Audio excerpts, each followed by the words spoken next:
Tuloy-tuloy ang galaw ng mga tao sa araw-araw nilang gawain. Pero para sa ilan, biglang huminto ang galaw na iyon.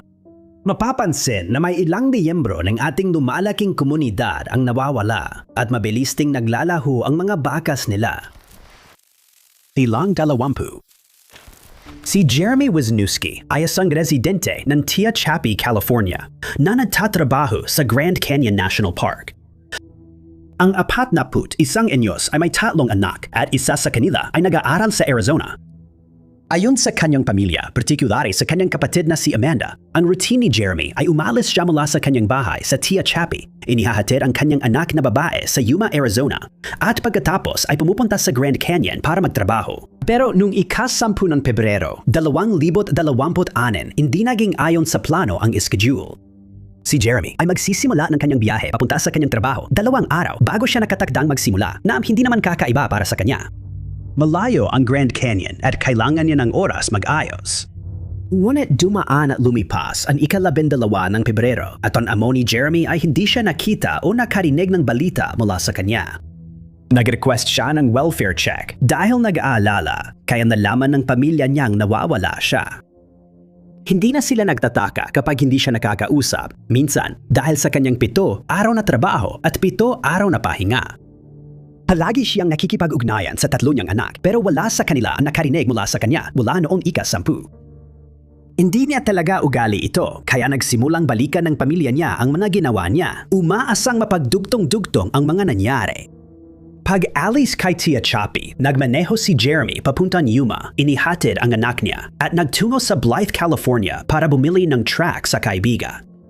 Ayon sa kaibigan, umalis si Jeremy ng Blythe 10:30 ng gabi papuntang Grand Canyon pero hindi siya nakarating doon. Simula noon, hindi na siya nakita o narinig. Ayon sa mga mahal sa buhay niya, hindi normal na mawalan siya ng komunikasyon kaya naniniwala silang hindi siya kusang nawala. Sabi ni Amanda, malamang na dumaan ang kapatid niya sa Highway 10 papuntang Needles, 4 sa Kingman o Parker, Havasu at tuloy sa Williams, Arizona. Noong Pebrero 16, iniulat ng pamilya kay pulisya ang pagkawala ni Jeremy at agad nagsimula ang investigasyon. Nalaman nilang naka-off ang cellphone niya kaya di magamit ng autoridad ang pagsubaybay para mahanap siya.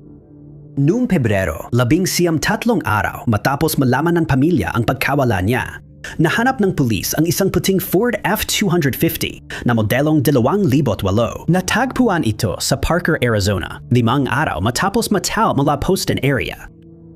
Ayon sa ulat, natagpuan itong inabandona sa may Agnes Road malapit sa Agnes Wilson Road Bridge, Colorado River sa pagitan ng Parker at Blythe. Pagmamay-ari ni Jeremy ang Ford F-250, ngunit hindi pa rin siya natatagpuan. Dahil sa pagkakatuklas, nagsagawa ng paghahanap sa lugar ng Agnes Road, ngunit walang natagpuang anumang palatandaan tungkol sa kinaroroonan ng nawawalang lalaki. Nanawagan ng pulisya at pamilya sa publiko na iulat ang anumang kakaiba at suriin ang mga kuha ng security camera sa bahay o negosyo para sa posibleng bakas. Si Jeremy Wisniewski ay isang Caucasian na lalaking may kayumangging buhok, hazel na mata, may taas na 5 talampakan at 10 pulgada at tinatayang 100 at 75 libra ang timbang. May ilang tattoo siya gaya ng gitara sa kaliwang bisig at numerong 88 sa kaliwang balikat. Iniulat na huling nakita siyang nakasuot ng t-shirt, maong at work boots o itim na DC na sapatos. Pag-alis niya sa Yuma, suot niya ang pullover hoodie na may nakasulat sa harap na ikaw ay sapat na. Walang kumpirmadong sightings kay Jeremy mula nang mawala siya at desperado ang pamilya na makakuha ng mga sagot. Patuloy silang malapit na nakikipagtulungan sa mga autoridad, umaasang may sinumang may nalalaman. Ang impormasyon tungkol sa pagkawala o tinaroroonan ni Jeremy ay maaring ipagbigay alam sa Riverside County Sheriff's Office sa 800-950-244. Bilang alternatibo, maaring magsumite ng impormasyon ang mga tipster sa Missing in America tip line sa 844-MIA-LOST. Bilang 11. Ano ang nangyari kay Gregory Gilbert Treats? Umikot sa komunidad ng Sapulpa, Oklahoma ang tanong na ito mula 2022 nang misteryosong nawala si Gregory nang walang bakas. Noong panahong iyo, 52 anyos si Gregory na nakatira sa Tulsa at may 2 anak sa asawa niyang si Billy. Sa panahong ito rin niya, nalaman ang nakakatakot na diagnosis. Si Gregory ay may stage 4 non-Hodgkin's lymphoma at kailangan ng araw-araw na gamot. Nagsimula ang nakakabahalang kwento sa simpleng pangingista na inorganisa ng kapatid ni Gregory. Noong gabi noong ika-23 ng Hulyo, 2022, umalis siya ng bahay kasama ang kanyang kapatid at ang nobya ng kanyang kapatid. Papunta sa Sapulpa, biglang tumigil ang biyahe nila nang masira ang sasakyan sa Jex. Kinabukasan, nakakuha ng masasakyan ang tatlo at inihatid sila sa bahay ng ina ni Gregory na matatagpuan sa kanura ng Sapulpa sa 100 at 11 Type Street South sa pagitan ng 100 at 73 West at 200 at 9 West Avenues. Sa bakuran, pinanood ng magkakapatid ang isa nilang kapatid na lumakad papalayo sa daan hanggang sa ito'y nawala at di na muling nakita o narinig. Ilang oras ang lumipas nang malang balita, kaya pumunta ang kapatid at kasintahan sa daan at nakita lang nila ang Nike na sapatos at maong na shorts ng nawawalang lalaki sa isang upuan malapit doon. 4 na araw ang lumipas bago na i-report na nawawala si Gregory sa Creek County Sheriff's Office na nagdulot ng malawakan paghahanap. Nagsagawa ang pulisya ng malawakang paghahanap gamit ang mga asong panghanap at mga drone sa 30 hanggang 40 acres sa paligid ng huling nakita si Gregory. Walang naging resulta ang mga pagsisikap na ito at wala ring lumitaw na karagdagang pahiwatig na makakatulong sa mga investigador na matunton ang tamang direksyon. Ang nawawalang lalaki ay may natatanging katangian, kabilang ang tattoo ng mga pangalang Kyra at Sway sa kaliwang dibdib. Ang titik na S ay dumadaan sa isang piklat. Si Gregory ay may isa pang piklat sa kanang bahagi ng kanyang dibdib na may nakikitang port.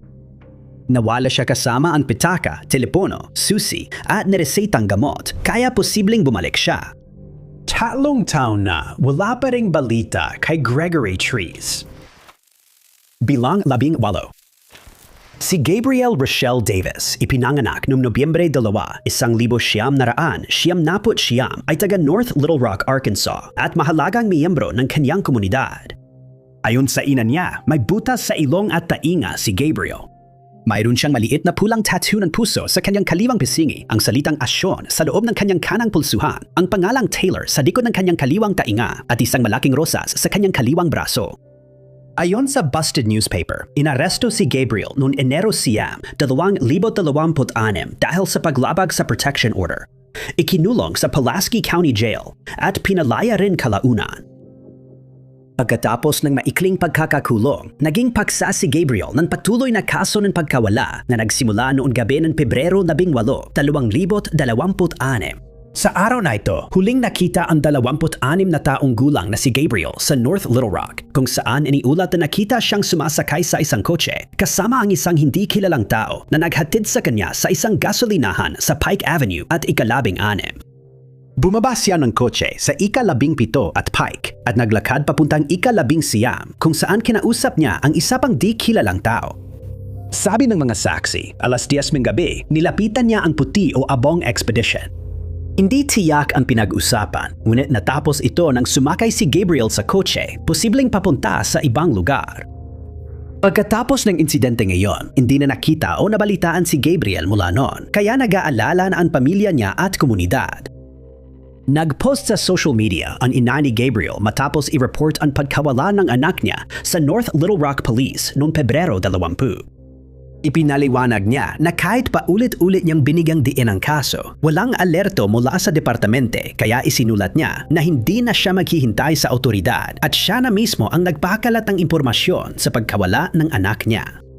Sa kanyang post, inilathala ng ina ang lahat ng detalye na kaya niyang ibigay tungkol kay Gabriel na tinatawag niyang Gabby. Inilarawan ang nawawalang babae bilang mestiza na may kayumanging buhok at kayumanging mga mata. Siya ay may taas na 5 talampakan at 2 pulgada at may timbang na humigit kumulang 120 libra. Marami siyang tattoo, ngunit ang pinakakapansin-pansin ay ang maliit na pulang pusong guhit sa ilalim ng kaliwang mata sa pisingi niya. Huling nakita siyang nakaitim na crop top, itim na sweatpants at slides na walang medyas. Sabi ng kanyang ina, kakaiba at di karaniwan ang mga nangyari sa pagkawala niya. Wala pang nailaalatalan ulat ng pagkakita sa sasakyang konektado sa kanyang pagkawala at di pa rin kilala ang nagmamaneho nito. Wala pa rin kumpirmadong nakakita sa kanya mula nang mawala at lalo pang lumalala ang kanyang sitwasyon bawat araw. Hinihikayat ng North Little Rock Police Department ang may impormasyon sa pagkawala na ito na magsabi. Maaring kontakin ang ahensya sa 501-758-1-234 gamit ang 20-26-6-0. Ang Namus Case Number 9, Gabriel ay MP 156, MP 156, 387. Bilang 17. Noong Marso 2007, umalis si 20 taong gulang na si Jamie Harper mula sa bahay ng ina niya sa Paxton papuntang party sa Maplewood Estates Trailer Park sa Rantoul. Iniwan daw siya ng kanyang nobyo doon mag-isa na sinabing meron siyang, quote, mga bagay na kailangang asikasuhin. Plano ni Jamie na mag-overnight sa kaibigan matapos ang party pero huling nakita siyang umalis bandang 4:30 at hindi kailanman nakarating sa bahay ng kaibigan niyang iyon. I-report ng nanay ni Jamie ang pagkawala niya 1 linggo matapos hindi dumating ang kaibigang dapat maghahatid sana kay Jamie pa uwi. Naiwan lahat ng gamit ni Jamie, pati araw-araw niyang gamot sa epilepsy. Tinanong ng pulisya ang nobyo pero nilinaw na wala siyang kaugnayan. Isang anonymous na tip na si Jamie ay nag-overdose at nasa Dogtown ang katawan niya ang nagdulot ng paghahanap pero walang ebidensya at itinuturong itong biro lang. Napansin ng mga investigador ang pagkakatulad ng kaso ni Jamie sa pagkawala ng nabinsiyam na taong gulang na si Heather Zimmerman na nawala rin noong 1997 mga sa isang party sa Rantoul. Ang parehong hindi pinapanggalanan person of interest ng pulisya sa dalawang kaso ay isang 30 taong gulang na lalaki at naiulat na umalis sa party kasama si Jamie. Kinuwestiyon siya pero tumanggi siya sa polygraph at nagpunta sa ibang estado pagkatapos. Ibinalik siya sa Illinois para sa kasong pagnanakaw at kalaunan. Nang muli siyang tanungin ukol kay Jamie, humingi siya ng abogado. Noong Oktubre 2007 sa pagsalakay sa ari-arian ng ama, nakita nila ang bahagyang nasunog na timba, seatbelt na may bakas ng likido ng katawan at mga damit. Ngunit wala sa mga ito ang tiyak na konektado sa mga nawawalang babae. Ang person of interest ay kasalukuyang nakakulong ng 20 taon dahil sa matinding pananakit at magiging eligible para sa parole sa 2031. Hanggang 2025, wala pang naaaresto at nawawala pa rin sina Jamie at Heather at hindi pa inaalis ang posibilidad na may naganap na krimen sa alinmang kaso. Ilang 16. Si Frankie O'Connor ay isang 26 na taong gulang na lalaki mula Kingsford, Essex, England. Kaunti lang ang impormasyong alam tungkol sa kanyang pinagmulan at buhay. Inilarawan siya bilang Caucasian, 5 talampakan at 7 pulgada ang taas at payat ang katawan. May asun siyang mga mata, kayumanging buhok at sinasabing may tattoo si Frankie na nan sa kaliwa niyang pulso. Isa siyang minamahal na miyembro ng komunidad at ang kanyang pagkawala ay ikinabahala hindi lamang ng kanyang pamilya kundi pati na rin ng publiko. Batay sa mga ulat sa social media ng pulisya ng Essex at ng mga mahal sa buhay, hindi na nakita o narinig si Frankie mula Abril 3, 2026. Hindi siya umuwi at walang komunikasyon sa pamilya o kaibigan, kaya nagdulot ito ng matinding pag-aalala at paghahanap. Sa kabila ng pagsisikap, wala pa ring palatandaan tungkol sa pagkawala o mga pangyayaring kaugnay nito. Hindi pa rin alam ang dahilan ng pagkawala ni Frankie o kung saan siya huling nakita. Iminumungkahi ng mga awtoridad na maaring nakasuot siya ng itim na coat o may dalang itim na coat. Sabi ng pamilya niya, konektado siya sa Brighton at posibleng gumamit ng tren para makarating doon o sa iba pang lugar. Hindi pa rin nalalaman ang eksaktong mga pangyayaring nakapaligid sa insidente. Hindi tinukoy kung naniniwala ang kanyang pamilya na pangkaraniwan ito sa kanya o hindi, o kung nakasanayan ni Frankie ang basta na lang umalis. Kahit na kilala man siyang gawin ito o hindi, ang kanyang pagkawala ay nagdulot ng malawakang pag-aalala na nagpapahiwatig na maaring may kakaiba sa sitwasyong ito para sa taong ito.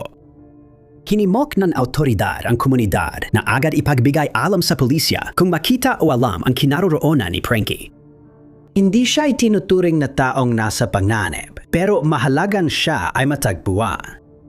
Ang pamilya at ang pulisya ng Essex ay nananawagan sa publiko na tumawag sa siyam na raan siyam naput siyam at banggitin ang case number 1,200 at 6 na po ng ikatatlo ng Abril kung meron silang anumang impormasyon tungkol sa kinaroroonan ni Frankie o anumang pahiwatig at tip na maaring magturo sa kanyang lokasyon.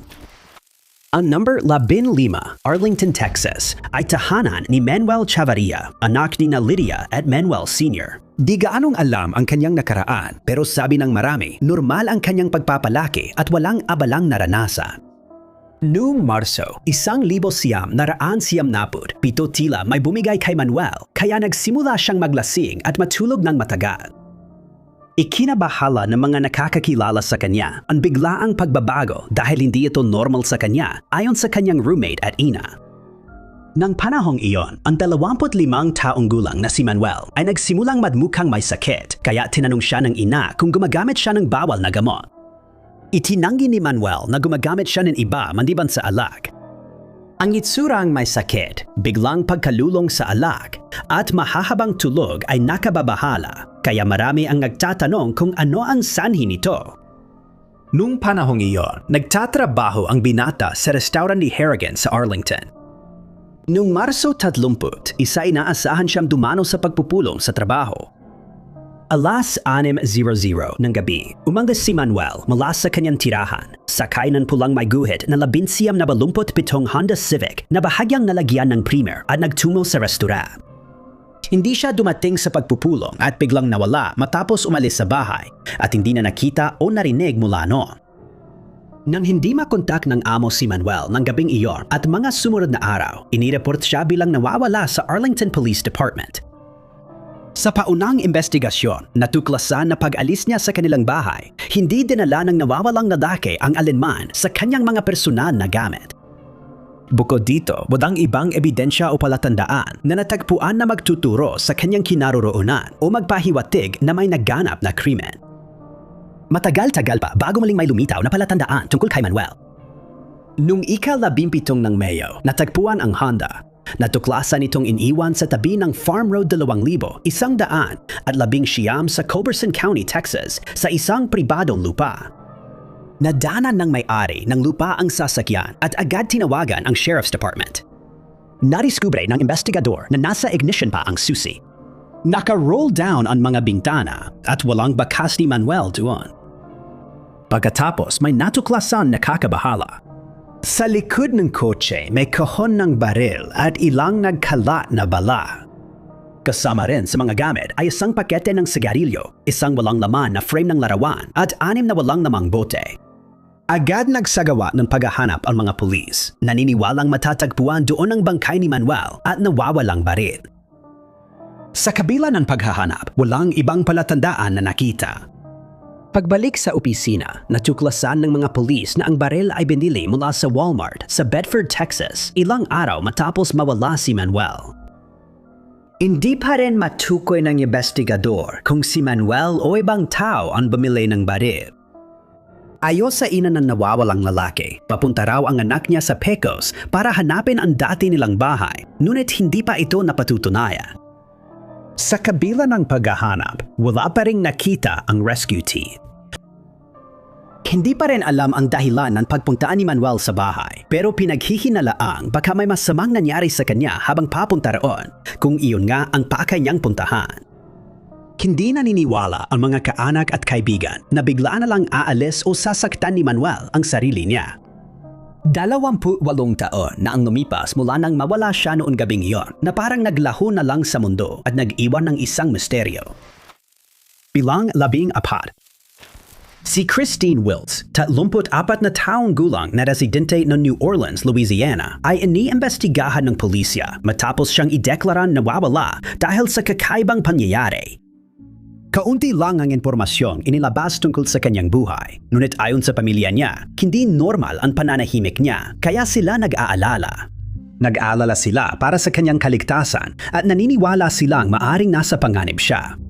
Nung ika-23 ng Marso, 2026 minamaneho ni Christine ang kanyang 2,000 Lincoln MKX SUV sa loob ng 3,000 block ng Oliver White Avenue malapit sa Abundant Street sa New Orleans.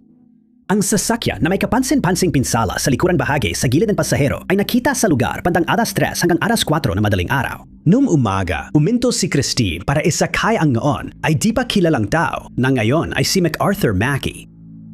Matapos isakay ni Christine si Mackey, nawala na siya at ang SUV niya kaya iniulat ng pamilya niyang nawawala siya at nagsimula ang manawakang investigasyon.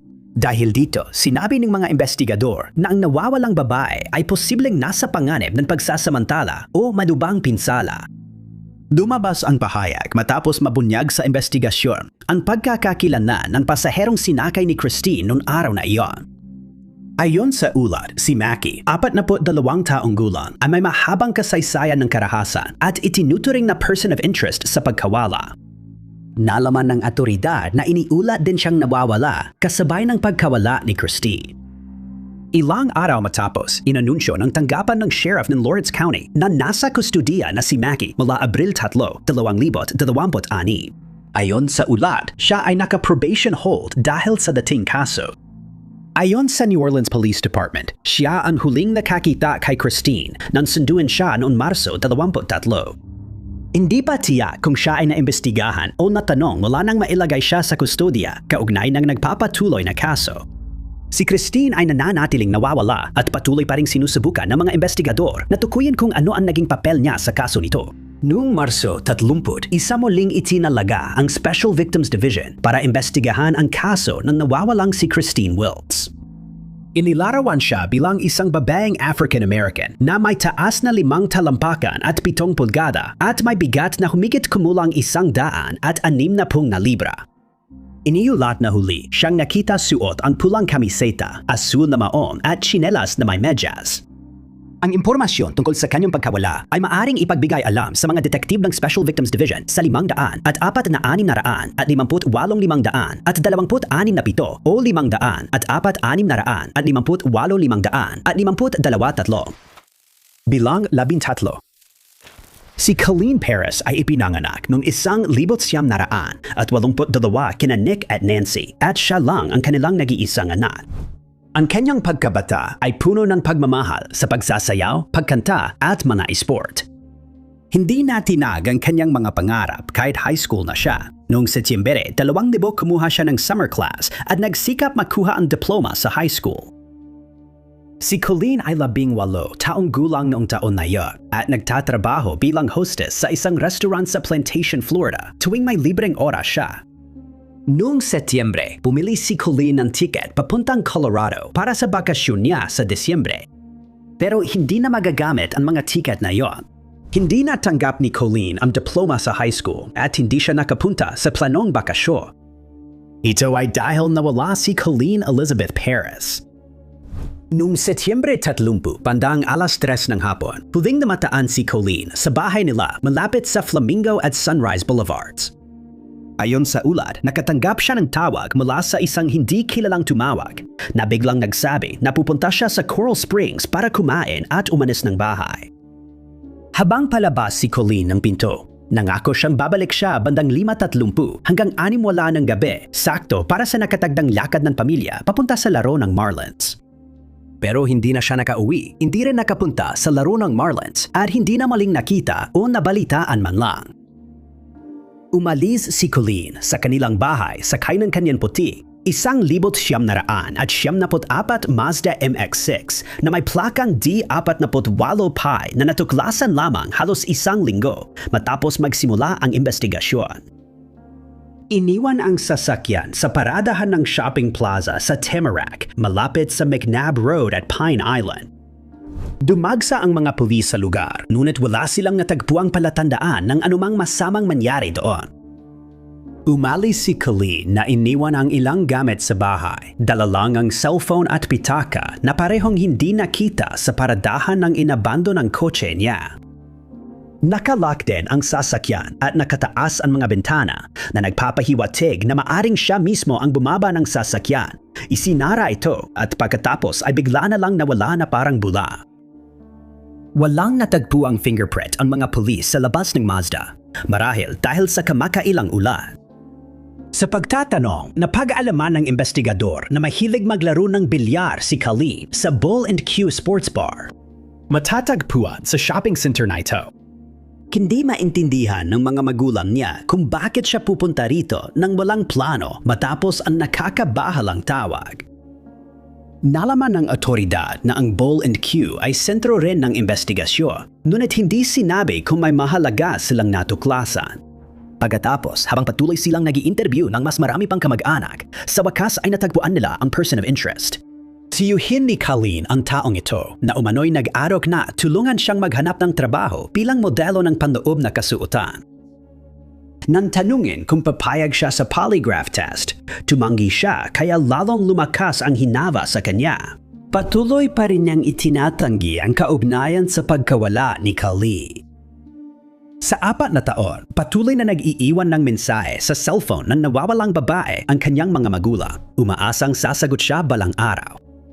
Nagdesisyon silang itigil ang bayad sa device, pero nagpatuloy silang mag-alok ng pabuya gamit ang life insurance at perang pangkolehiyo ni Colleen. Umabot sa 30,000 dolyar ang pabuya noon para sa impormasyon tungkol sa kinaroroonan ng kanilang anak at pagkakakilanlan ng salari. Nag-alinmangan ang otoridad na kusang umalis si Colleen, ngunit hindi pa rin tiyak ang totoong nangyari sa kaso. Kakaiba rin, ang dalagang ito ay may ilang natatanging katangian, kabilang na ang maraming tattoo at mga piercing.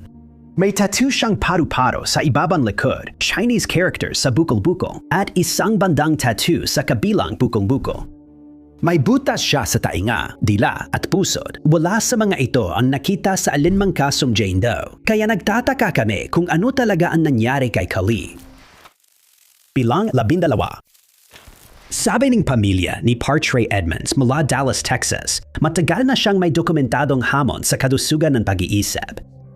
Maliban sa maikling impormasyong ito, hindi masyadong alam ng publiko ang tungkol sa kanya, pati na ang trabaho, relasyon o pamumuhay niya. Ang alam lang natin sa 40 anyos na lalaki ay nawawala siya at dahil sa mataas na panganib, mahalagang agad siyang mahanap. Nagsimimal ang kaso ni Partrey Edmonds sa kanyang bahay sa Dallas noong ika-21 ng Pebrero, 2026. Hindi tiyak kung sino ang naroon o nakasaksi sa pagkawala, pero may isang taong nakakita sa biglaang pag-alis ng residente sa kanyang tirahan. Walang bakas ng plano o palatandaan kung saan siya pupunta sa kanyang pag-alis. Ang sigurado lang, hindi na siya bumalik. Ayon sa ulat, biglang umalis ang nawawalang lalaki, iniwan ang gamit at sasakyan, at naglakad sa di alam na direksyon. Pinahirap ang kaso dahil walang cellphone si Partrey Edmonds, kaya hindi nagamit ang device tracking na sanay tutulong sa autoridad buuin ang digital na mapa ng kanyang galaw. Simula umaga ng Pebrero 21, hindi na siya nagparamdam sa pamilya, kaibigan o kakilala. Hindi pa rin matukoy ng autoridad kung saan siya nagpunta. Simula noon, itinuring ng Dallas Police Department ang kaso bilang high risk at si Partrey bilang vulnerable ang adulto. Ayon sa investigador, naglalakad ang nawawalang lalaki at gumagamit ng Dallas Area Rapid Transit, DART. Iminungkahi nila na baka gusto niyang pumunta sa mataong lugar. Natatakot ang pamilya ni Partridge na maaring nakakaranas siya ng isang nakakagulong episode na nagiging dahilan para hindi niya magawan o ayaw niyang ipakilala ang sarili niya sa mga tao, kabilang na ang mga autoridad. Sinimulan ng mga detective suriin ang security camera ng mga negosyo sa lugar ng pagkawala niya. Umaasan matukoy ang kanyang dinaanan. Wala pa ring resulta ang pagsisikap na ito. Malaki na ngayon ang pag-asa ng departamente sa pagbabantay ng publiko. Si Diane Edmonds, ina ni Partrey at iba pang pamilya ay aktibong ginagamit ang lahat ng paraan, digital man o pisikal, para ipalaganap ang impormasyon tungkol sa kanya at papanatiling nasa kamalayan ng publiko ang pangalan niya. Patuloy umaasa ang mga mahal sa buhay ni Partrey na siya'y agad matagpuan habang tuloy ang malawakang paghahanap. Simula noon, isinama na siya sa NAMOS database sa ilalim ng case number MP16071. Si Partrey Edmonds ay inilalarawan bilang isang African-American na lalaki na may itim na buhok at kayumangging mga mata. Siya ay may taas na 5 talampakan at 5 pulgada at tinatayang may bigat na 150 pounds. Hindi alam kung ano ang suot niya noong siya ay nawala. Ngunit ang impormasyon tungkol sa nawawalang taong ito ay maaring ipagbigay alam sa Dallas Police Department sa 200 at 14,600 at 71,428 gamit ang case number 027 2026 numero 1. Tatlong taon nang aktibong nagpo-post ang pamilya ni Stacey Annette Crawford sa social media. Umaasan may makakita sa kanya. Nagsimula ang kwento ni Stacey noong Hulyo 21, 2022 sa edad na 44. Ayon sa kwento, nagsimula ang araw tulad ng karaniwan pero marami sa kanyang galaw ay hindi alam. Bandang 9:00 ng gabi, huling nakita si Stacey sa Whitewell, Tennessee. Ayon sa ebidensya, may nakausap siyang ilang tao bago siya nawala noong gabing yon. Nakakatako ang pulang Chevrolet K1500 Tahoe ni Stacey na may Tennessee license plate na P8232W ang nawala rin kasabay niya. Hindi tiyak kung siya ang huling nagmaneho nito palayo sa bahay o kung nawala ito pagkatapos ng insidente. Kaunti lang ang alam sa likod ng insidente maliban sa dalawang bagay. Hindi makita si Stacey at nawawala ang kanyang sasakyan. Hindi tiyak kung kailan at paano siya na-report na nawawala, pero nagsimula lang ang investigasyon halos 1 buwan matapos. Noong una, inakalang nawala siya noong Agosto dahil sa mading investigasyon ng mga awtoridad. Pero lumabas sa tala ng telepono na nawala siya 3 linggo bago pa iyon. Habang nagmamadali ang mga investigador na unawain kung ano ang maaring nangyari at paano sila umabot sa puntong ito, natuklasan nila ang kanilang unang pahiwatig. Ito ang Chevrolet ni Stacey na narecover noong Setyembre, halos 2 buwan matapos siyang mawala. Matapos ma-recover ang sasakyan, nagsagawa rin ng pag-aresto ang pulis kaugnay ng kaso ng nawawala. Pinosasan nila si Ronnie McFalls, 49 na taong gulang mula sa Guild, Tennessee, at inihatid siya sa kanyang selda sa kulungan. Kalaunan, kinasuhan siya ng pagnanakaw ng sasakyan at pakikialam sa ebidensya. Ayon sa ulat, si Ronnie ang may hawak ng kotse pero hindi malinaw kung paano at kailan niya ito nakuha. Sinubukan niya rin itong ibenta kaya natuntun ng investigador, hindi pa rin malinaw ang ugnayan ng nawawalang babae at ng lalaking may hawak ng sasakyan. Si Ronnie ay itinuturing na isang person of interest sa kaso, ngunit hindi pa siya tahasan tinutukoy bilang suspect. Nagdadagdag ng misteryo sa pagkawala ang balitang may isa pang taong hinahanap ng otoridad kaugnay kay Stacey. Si Barbie Anderson iyon na gustong muling kapanayamin ng mga detective para sa follow-up na investigasyon. Sumuko si Barbie matapos ang anunsyo pero dahil ito sa ibang kasong walang kaugnayan. Kasalukuyan siyang nasa Marion County Jail at may follow-up na panayam na gagawin pa. Ayon sa ulat, may iba pang naaresto kaugnay ng kaso pero wala pang inilalabas na pangalan sa publiko. Maraming ebidensya nagpapahiwatig ng foul play ang hindi inilalabas, kaya marami ang nagtatanong kung ano talaga ang nangyari sa pagkawala. Patuloy pa rin ang investigasyon, ngunit makalipas ang 3 taon, wala pa ring naging progreso. Bilang 10. Si Jennifer Remillard ay residente ng Auburn, Massachusetts. Ang 47 anyos ay dating empleyado ng Reliant Medical Group. Isa siyang ina ng isang anak at labis na minamahal ng kanyang pamilya at ng buong komunidad. Ayon sa mga miyembro ng pamilya, kilala si Jennifer na paminsan-minsan ay nawawala sa sirkulasyon, ngunit palagi siyang nakikipag-ugnayan muli sa kanila, lalo na sa kanyang anak na babae.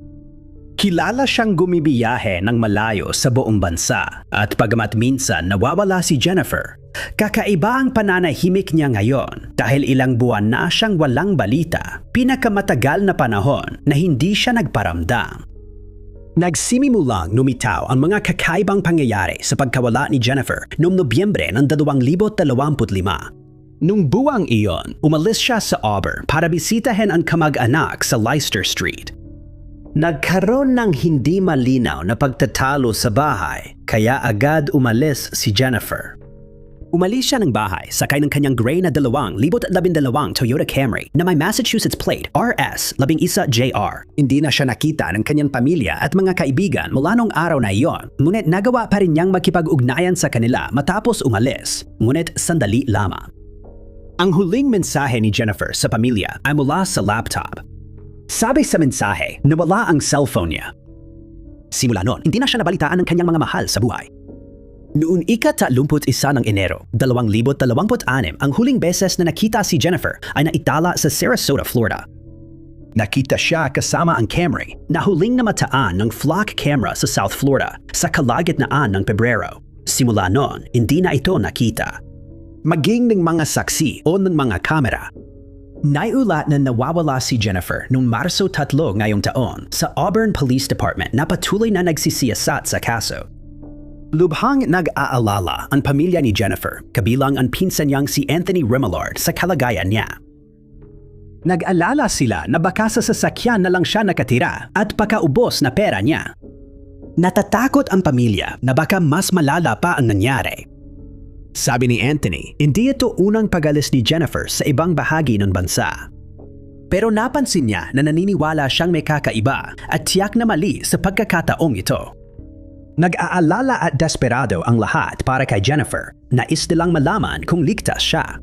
Inilarawan siya bilang may blondeng buhok, may taas na 5 talampakan at 9 na pulgada, at may bigat na humigit kumulang 100 at 30 libra. Maaring ipagbigay alam ang pagkawala ni Jennifer Remillard sa Auburn Police Department sa numerong 508-327.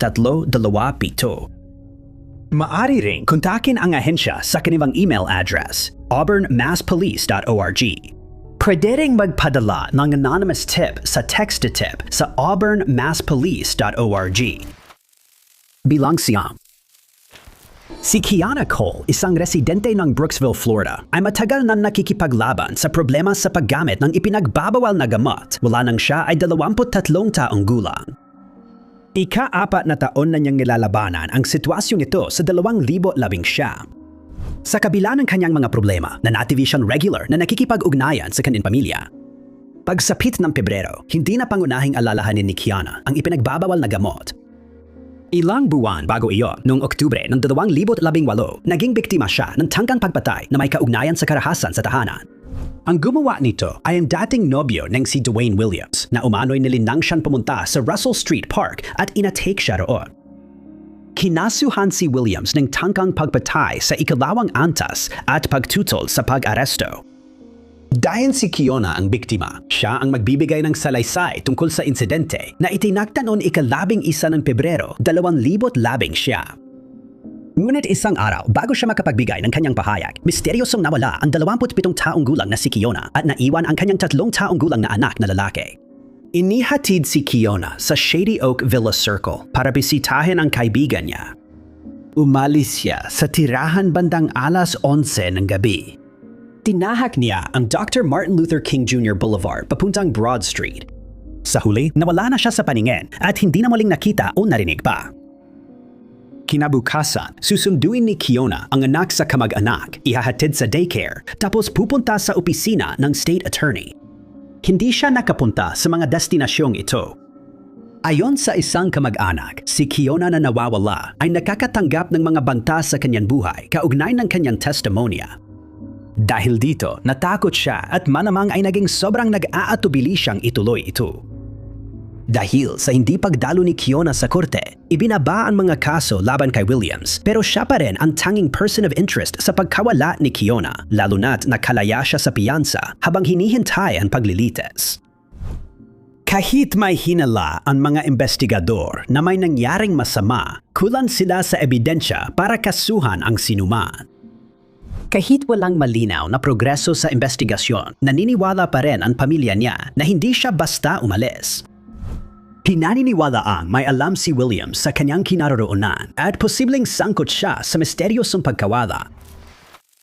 Si Lisandro Sartiague, pangwalo, ay may permanenteng resident status at legal na pumasok sa Estados Unidos at nagtrabaho bilang manggagawa sa bukid. Ilang taon na ang nakalipas, nagtamo ng malubang pinsala sa ulo ang 28 taong gulang na si Lisandro na sinasabing nag-iwan sa kanya ng matagalang suliraning kognitibo. Sa kabila ng aksidente, nagpatuloy pa rin siyang magtrabaho upang suportahan ang kanyang pamilya. Inilarawan siya ng mga mahal sa buhay bilang isang responsabling padre de pamilya na may asawa at anak na babae sa kanilang tahanan sa Mexico. Masipag siyang manggagawa at matagal na siyang nagtatrabaho sa taniman ng blueberry sa Hamilton, New Jersey at may bahay malapit doon. Minsan din siyang nagtatrabaho sa Maine tuwing blueberry season. Sinasabing may kasaysayan ng depresyon si Lisandro, kaya't kailangan niya ng tuloy-tuloy na pag-inom ng gamot. Ngunit nawala siya nang wala ang kinakailangan niyang gamot, kaya nagdulot ito ng matinding pag-aalala para sa kanyang kalagayan. Noong ika-27 ng Pebrero, 2026 huling, nakita si Lisandro na umalis sa kanyang tirahan sa lugar ng Laurel Avenue. Umalis siya bandang 1:00 ng hapon na naglalakad, ngunit hindi na siya muling nakauwi. Wala nang nakakita o nakarinig mula sa kanya mula noon. Ayon sa pamilya, palaging nakikipag-ugnayan sa kanila ang nawawalang lalaki at ang kanyang pananahimik ay hindi pangkaraniwan at talaga namang nakababahala. Nanawagan ang mga mahal sa buhay na maaaring kailanganin niya ng medical na tulong at iniulat na umalis siya sa kanyang tirahan nang wala siyang dalang kahit anong persona na gamit, kabilang na ang kanyang telepono. Walang may alam kung saan siya pupunta o kailan babalik. Nangyari ang pagkawala sa gitna ng nagpapatuloy na paghihigpit sa imigrasyon, kaya't pinaghinalaan ng mga kamag-anak na baka siya ay nadakip kahit na siya ay may permanenteng residenteng status. Si Simon, kapatid ni Lisandro, ay naghanap sa online database ng Immigration and Customs Enforcement para tingnan kung nadakip siya, ngunit hindi nila nakita ang pangalan niya doon. Sabi ni Simon, nagsagawa ng malawakang paghahanap ang lokal na otoridad sa Hamilton. Sinuyod nila ang masukal na lugar at kalapit na kapitbahaya, ngunit wala pa ring resulta ang kanilang pagsisikap. Sa bawat araw na lumilipas, lalong lumalala ang kalagayan ni Lisandro. Aminado ang pamilya na hirap pigilan ang masasamang iniisip kahit may kaunting pag-asa pa sila. Sabi ni Tony, kapag hindi nagpapakita ang tao, maiisip mong baka hindi na siya babalik. Kumihingi ng tulong ang Hamilton Police Department. Kinihikayat ang mga residente na suriin ang kanilang surveillance footage mula Pebrero 27 pataas. Umaasang may nakita ang isa sa mga kamerang ito na hindi napansin ng iba. Nag-aalala ang mga kamag-anak na baka malito si Lisandro at hindi makauwi kapag wala ang kanyang gamot. Inilarawan siya bilang isang lalaking Hispanic na may maitim at numinipis na buhok at kayumangging mga mata. Siya ay may taas na 5 talambakan at 7 pulgada at may bigat na humigit kumulang 100 at 75 na libra. Nang mawala siya, si Lisandro ay may maikling bigote at maayos na balbas sa panga at baba. Ang nawawalang lalaki ay huling nakitang nakaabong jacket, asul na maong at kayumangging bota. Ang impormasyon na may kaugnayan sa kanyang pagkawala at kinaroroonan ay maaring ipagbigay alam sa Hamilton Police Department sa 600 at 500 at 61,400 gamit ang numero ng kaso na 26,000 at 26,300,384. Nakalista siya sa NAMAS database sa ilalim ng case number MP156, MP156, Numero 7. Ika-6 ng Abril, 1996 ng hapon sa Edwardsville, Pennsylvania, nang huling makita si Angela Kislo na 81 taong gulang. Nakita siya sa labas ng Gateway Manor, may dalang pitaka at susi ng apartment. Ipinapahiwatig ng mga bagay na ito na balak din bumalik sa bahay mamaya ng araw na iyon. Ngunit hindi na muling nakauwi si Angela at hindi na siya muling nakita pagkatapos ng araw na iyon. Nang hindi na siya muling nagpakita sa mga sumunod na araw, nagsimulang mag-alala ang mga kapitbahay at mga miyembro ng pamilya at sa huli ay naghain sila ng ulat ng pagkawala. May mga miyembro ng pamilya na nagsabing dumaranas ng hindi magandang kalusugan sa pag-iisip si Angela, ngunit naniniwala silang hindi niya ugali na basta na lang umalis ng walang paalam. Wala ring palatandaan na siya ay may sakit o nahihirapan sa pag-alala ng mga bagay. Ang tanging palatandaan ng mali ay ang pag-aalala ni Angela na hindi na niya nagagawa ang dating niyang ginagawa. Bukod pa rito, si Angela ay malusog para sa kanyang edad at walang na-diagnose na medical na issue. 2 araw matapos siyang mawala, nagpasya ang mga investigador na dagdagan ang kanilang paghahanap sa pamamagitan ng paggamit ng mga asong panghanap. Mabilis nilang nakuha ang kanyang amoy at tingala ang mga handler sa Black Diamond Railroad Bridge sa Ilog, Susquehanna. Nasundan pa nila ang bakas ng amoy ni Angela ng 50 talampakan pababa ng agos, kaya sinuyod at masusing hinanap ang ilog. Walang nahanap o natagpuang bagong palatandaan ang mga investigador tungkol sa kanyang kinaroroonan.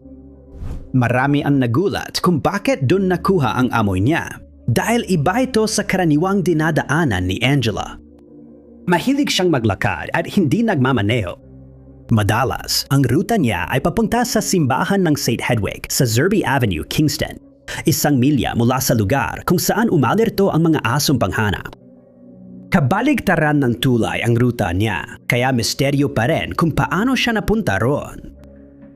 Nagsagawa rin ang mga pulis ng masusing paghahanap sa Kirby Park at sa dike na katabi nito.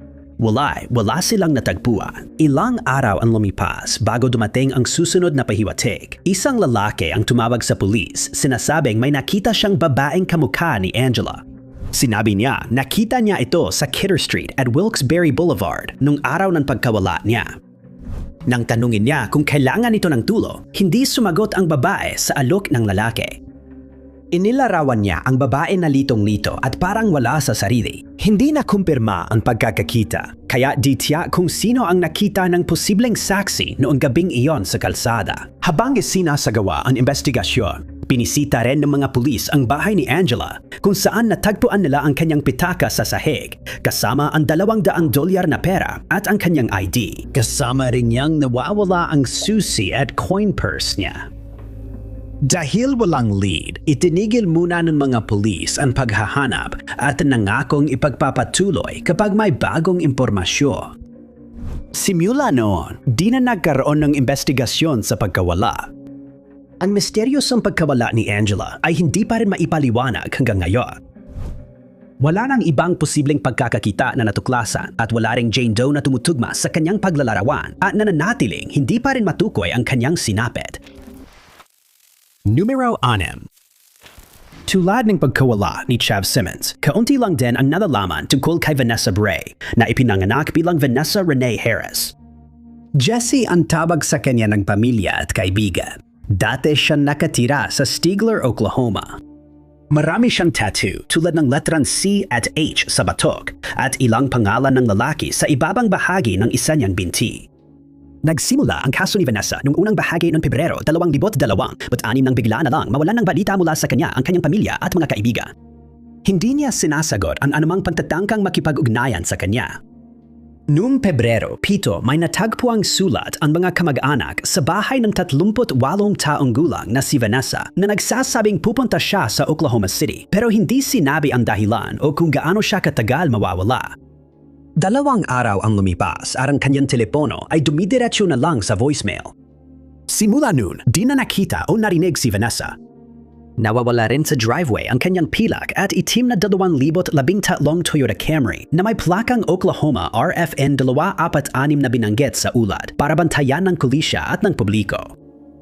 4 na araw matapos mawala, iniulat ng Oklahoma City Police Department na na-impound nila ang 2013 Toyota Camry na sasakyan ni Vanessa. Ayon sa departamente, na-impound ang sasakyan matapos ang traffic stop, ngunit hindi malinaw kung si Vanessa ang nagmamaneho o anong nangyari sa kanya pagkatapos siyang maiwang walang masasakyan. Nag-aalala ang mga tao kung bakit na-impound ang sasakyan na hindi pa inilalantad sa ulat. Pwedeng ma-impound ang sasakyan kung walang lisensya ang driver, may sira ang sasakyan, delikadong magmaneho, may hinadang krimen o inaresto ang driver. Hindi kinumpirma ng Oklahoma City Police Department kung may naaresto sa traffic stop at impound ng sasakyan. Di rin nila sinabi kung si Vanessa Bray talaga ang pinatigil. Pinapalala pa ang sitwasyon dahil may bench warrant na laban kay Vanessa dahil sa hindi niya pagdalo sa korte kaugnay ng kasong ilegal na pag-iingat ng isang kontroladong sangkap. Ika-4 ng Marso, inilabas ang warrant halos 1 buwan matapos siyang mawala. Wala nang kumpirmado nakakita kay Vanessa mula noong ika-7 ng Pebrero, kaya't sabik na ang kanyang pamilya na siya ay matagpuan at maging ligtas. Ang nawawalang babae ay Caucasian, may pulang, auburn na buhok at kayumangging mata. Siya ay may taas na 5 talampakan at 2 pulgada hanggang 5 talampakan at 4 na pulgada at may bigat na nasa pagitan ng 100 at 40 hanggang 180 na libra. Noong panahon ng kanyang pagkawala, ang kanyang buhok ay hanggang balikat ang haba at pinakulayan ng pula. Ang mga impormasyon na may kaugnayan sa kaso ni Vanessa Rene Bray ay maaring iparating sa tanggapan ng Sheriff ng Pittsburgh County sa 900 at 18 at 23,500 Ang numero ng kaso ng ahensiya niya ay 26 260,130 numero 5. Hindi gaanong kilala ang nakaraan ni Samuel Reiser maliban sa nakuha niya ang kustodiya ng anak na babae matapos ang diborsyo. Noong 2010 si Samuel na 60 taong gulang ay nakatira sa Glasgow, West Virginia kasama ang 17 anyos niyang anak na nag-aaral sa military school. Maayos naman ang buhay niya at parang wala siyang kaaway. Pero ang mga detalye ng kaso niya ay napapakita ng kabaliktaran. Noong unang bahagi ng Desembre, mag-isa si Samuel dahil nasa military school ang anak niyang babae. Nakatira siya sa 300 block ng 3rd Avenue kung saan siya huling nakita alas 5 ng hapon noon ikapito. Ibang araw siyang hindi pumasok sa trabaho sa minahan ng uling kaya nag-alala ang kanyang amo at kamag-anak. Hindi karaniwan kay Samuel lumiban sa trabaho, lalo na nang hindi tumatawag. Nagpunta ang may-ari ng inuupahan sa bahay dahil nag-aalala sa lagay ng nangungupahan, umaasang may sipon lang siya. Pagdating niya roon, nabahala siyang walang tao sa bahay. Noong Desyembre, 11 nagsampa ng ulat ng nawawala sa Kanawha County Sheriff's Department. Sa paunang investigasyon, nalaman ng mga pulis na ilang araw nang walang komunikasyon si Samuel sa kanyang pamilya at hindi rin siya nakita ng mga kapitbahay na nagsabing hindi ito karaniwan sa kanyang ugali. Pagkatapos, itinutuon ng mga awtoridad ang kanilang pansin sa bakanteng bahay. Sinuri nila ang labas ng bahay pero walang nakitang palatandaan ng sapilitang pasok. Naka-on pa rin ang mga ilaw at naririnig nila ang tunog ng TV mula sa loob. Dahil walang sumagot sa paulit-ulit na katok, pumasok na lang ang mga pulis sa bahay. Hindi pa nila alam pero malapit na silang makakita ng nakakabahalang tagpo. Agad na naging malinaw na may naganap na alitan sa loob ng bahay. May mga gamit na nagkalat at may bakas ng likido na nagpapakita ng pinsala. Hindi rin ito mukhang pagnanakaw na nauwi sa gulo.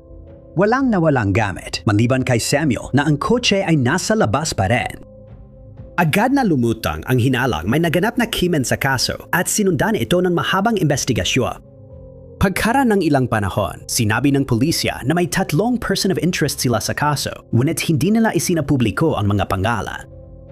Hanggang 2025, walang naakusahan o naaresto sa pagkawala ni Samuel Reiser at di pa rin pinapanggalanan sa media ang mga suspect. Ayon sa tagapagsalita ng ahensiya, hindi nila iniisip na sangkot ang lalaki sa organisadong krimen o ilegal na gawain, bagkus ay personal ang dahilan ng nangyari sa kanya. Peng apat. Kaunti lang ang alam sa pinagmulan at personal na buhay ni Chaz Simmons. Malinaw na labis siyang minahal ng pamilya at kaibigan at ang pagkawala niya ay lubos na ikinabigla ng komunidad sa Pittsburgh, Pennsylvania.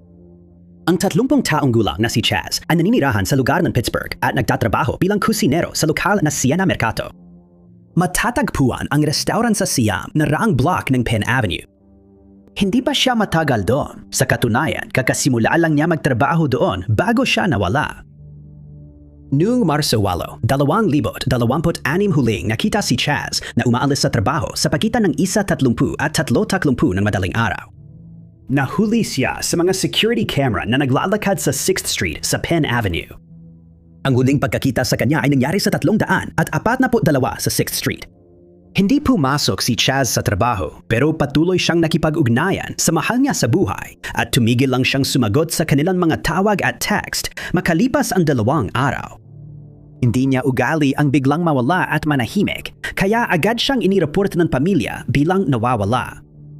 Hindi pa inilalabas ang detalye ng investigasyon pero ayon sa Pittsburgh Bureau of Police, maaring siya ay nangganganib. Kilala si Chaz sa komunidad kaya napansin agad ang kanyang pagkawala. Pero kahit ganon, wala pa rin kumpirmadong nakakita sa kanya. Ang mga mahal sa buhay ay sinadubong lamang ng hindi matitiis na katahimikan sa halip na mga sagot. Ipinost sa Facebook page ng Pittsburgh Bureau of Police ang impormasyon tungkol sa kanyang pagkawala na nagdulot ng komento mula sa isang tao na nagsabing nakita raw niya si Chaz noong ibang beses sa South Side, kabilang ang McKees Rocks sa Allegheny County. Isa ito sa mga diumano'y pagkakakita na hindi pa nakukumpirma. Kahit na sinundan ang mga claim na ito, nananatiling hindi pa rin alam kung nasaan si Chaz at 5 linggo na ang lumipas mula nang mawalan siya ng komunikasyon sa kanyang pamilya. Ang nawawalang lalaki ay inilarawan na may itim na buhok at kayumangging mga mata, may taas na 5 talambakan at 7 pulgada at tinatayang may bigat na 150 libra. Kilala siya sa goatee at bagong gupit nang siya'y mawala. Si Chaz ay may tattoo ning panggalang Yelinda sa kanyang leeg at ang impormasyon tungkol sa kanyang pagkawala ay maaaring ipagbigay alam sa Pittsburgh Bureau of Police sa 4123-237-141, numero 3. Si Cora Christmas McGurk ba ay naging biktima ni Gary Ridgway, ang Green River Strangler? Marami ang nababahala sa tanong na ito mula pa noong 1991 ang biglang nawala si Cora nang hindi inaasahan. Ang 22 taong gulang ay lumaki sa Chicago pero lumipat sa Washington pagkatapos ng high school. Pagdating niya doon noong 1986, nakakuha siya ng trabaho sa gift shop ng University of Washington Medical Center. Nag-enroll siya sa electrical engineering program sa universidad. Matapos masangkot si Cora sa isang lalaking pinaniniwalaang may kaugnayan sa droga bagaman hindi tiyak kung gaano kalalim, tumigil siya sa pag-aaral at nag-resign sa trabaho. Hindi malinaw kung gumagamit din ng droga ang babae o may gawing katulad ng nobyo. Kahit ano paman, bilang hindi direktang resulta ng mga pangyayaring ito, naging isa na naman siyang nawawalang tao sa umaapaw na talaan ng mga nawawala.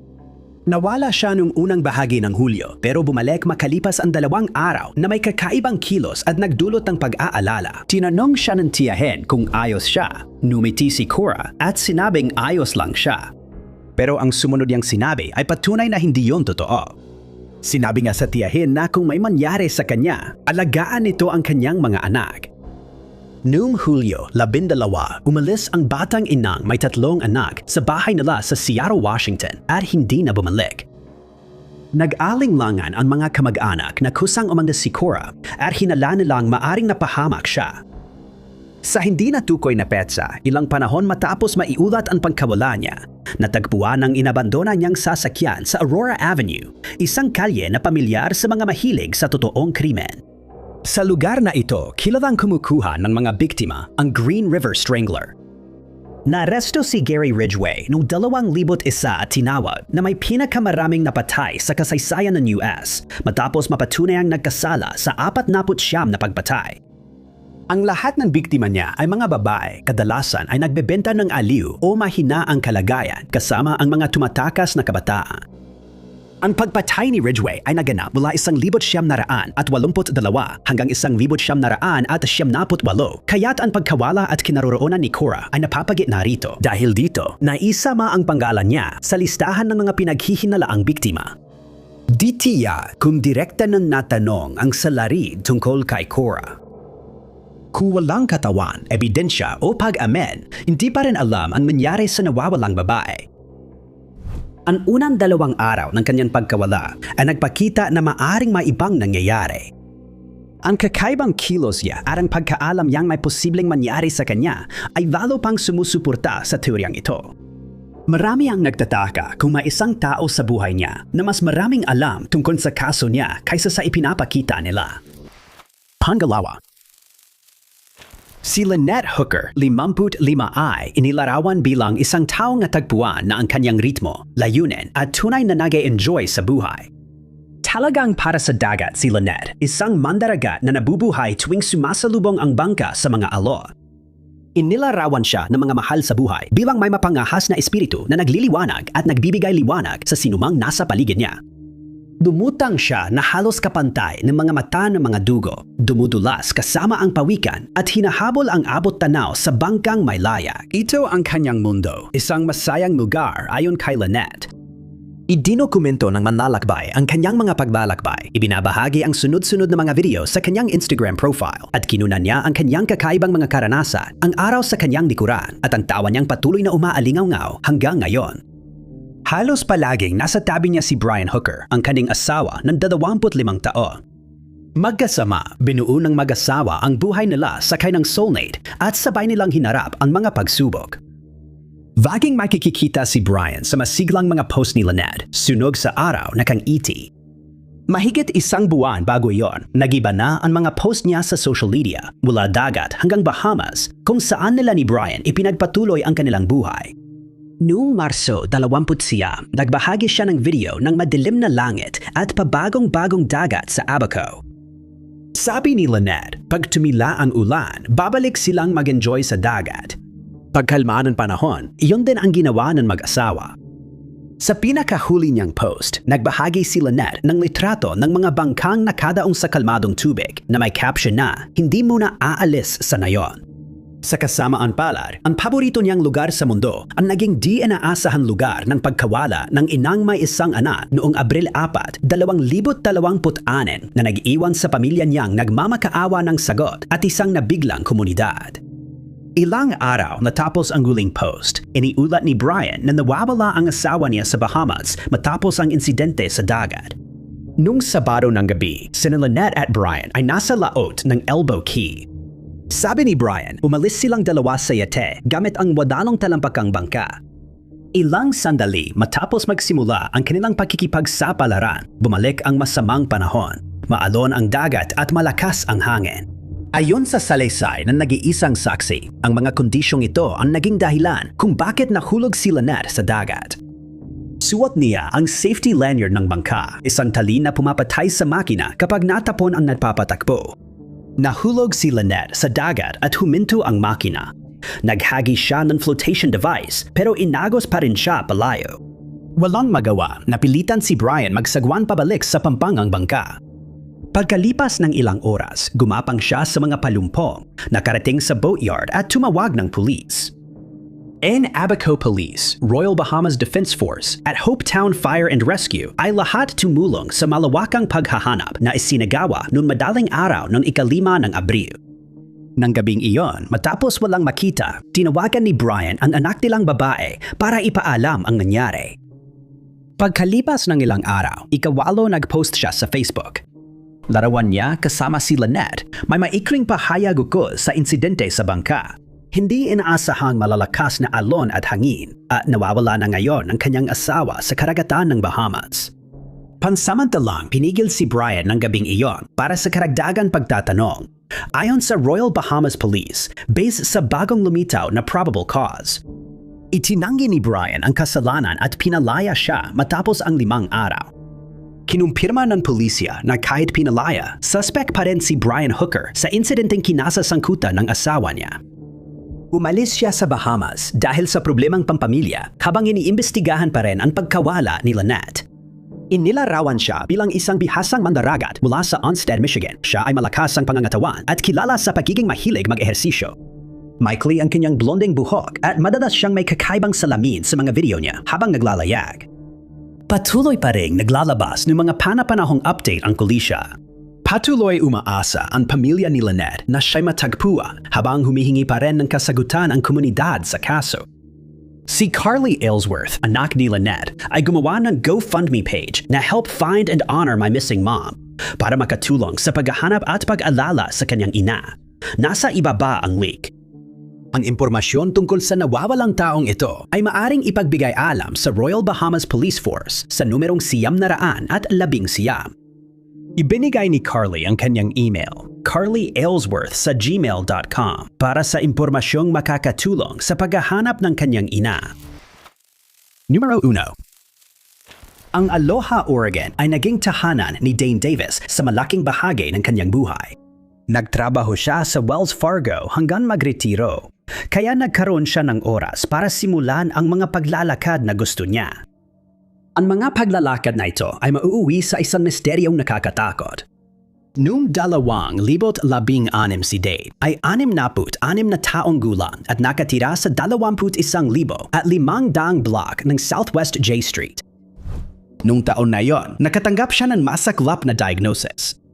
Tinamaan siya ng malupit na sakit na dementia. Dahil sa diagnosis, napilitan ang pamilya maghanap ng pasilidad at makipag-ugnayan sa lokal na non-profit. Habang sinusubukan nilang makahanap ng lugar para kay Day, ipinagpatuloy niya ang kanyang paglalakad sa natitirang oras na meron siya.